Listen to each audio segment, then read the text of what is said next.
God, अगर मैं एक बॉक्स के अंदर बहुत सारे नोट भर दूं, 500 के नोट और 1000 के बहुत सारे नोट भर दूं, उस बॉक्स को पूरा मैं नोटों से भर दूं और उस बॉक्स में एक जो खिलौना होता है, जो गाड़ी होती है खिलौने वाली, वो जो लाइट से चलती है, लाइट वाली गाड़ी जो है, अगर मैं वो उस बॉक्स में रख दूं और 2 से 3 साल के बच्चे को मैं अगर कहूं कि तुम जाओ बॉक्स में तुमको जो चाहिए वो ले लो, तो आपको क्या लगता है कि वो बच्चा उस बॉक्स से क्या निकालेगा?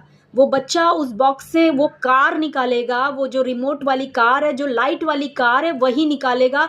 वो नोटों को छुएगा भी नहीं, क्योंकि उसे नहीं पता उन नोटों की वैल्यू क्या है, उसे नहीं पता कि उन नोटों की कीमत क्या है, उसे नहीं पता कि अगर ये नोट मैंने ले लिए तो ये सारा का इन नोटों से, इन पैसों से मैं बहुत सारे ऐसे खिलौने खरीद सकता हूँ। उसे नहीं पता। उसी रीति से प्रियो हमारे साथ में भी है। हम परमेश्वर से इस शारीरिक आशीषों को मांग रहे, घर को मांग रहे और बच्चे की आशीष, पैसों की आशीष मांग रहे हैं, लेकिन आपको पता है इफिसियों के पहले अध्याय उसके 3 वचन में लिखा है, परमेश्वर का वचन कहता है कि परमेश्वर ने हमें मसीह यीशु में सारी आत्मिक आशीषों से आशीषित कर दिया है। और पूरे इफिसियों की पत्री में पौलुस आत्मिक आशीषों के बारे में बात करता है कि हम मसीह के साथ स्वर्गीय स्थानों में बिठाए गए हैं, हम परमेश्वर के बेटे बेटियां हैं, हम मसीह की कलीसिया हैं। इस तरह से बहुत सारे आत्मिक आशीषों के बारे में पौलुस बात करता है।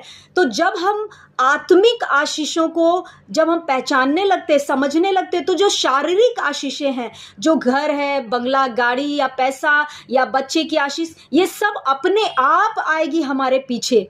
लेकिन हम उस बड़े को यानी आत्मिक आशीषों को त्याग देते हैं, उसको जानना नहीं चाहते हैं और ये छोटी छोटी शारीरिक आशीषों के पीछे हम पड़े रहते हैं। मैं ये नहीं कहती हमें शारीरिक आशीषें नहीं चाहिए, मैं ये कह रही हूँ कि आत्मिक आशीषों के अंदर ही आपकी शारीरिक आशीषें छुपी हुई है। इसलिए हमें आत्मिक आशीषें क्या है, हम कौन है मसीह में और मसीह कौन है, ये जानना बहुत ज़रूरी है। और ये जानेंगे तो अपने आप शारीरिक आशीषें हमारे पीछे आएंगी।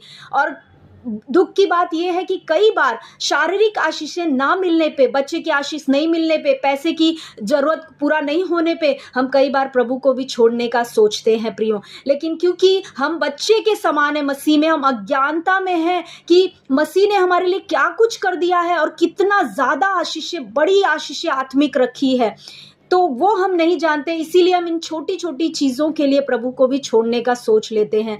तो प्रियो, हमें मसीह जीवन में बच्चे बनकर नहीं रहना है, बड़े बनना है और जानना है कि परमेश्वर ने क्या कुछ हमारे लिए किया है, जो किया है वो कितना कीमती है। God bless you all. प्रभु आप सभी से प्रेम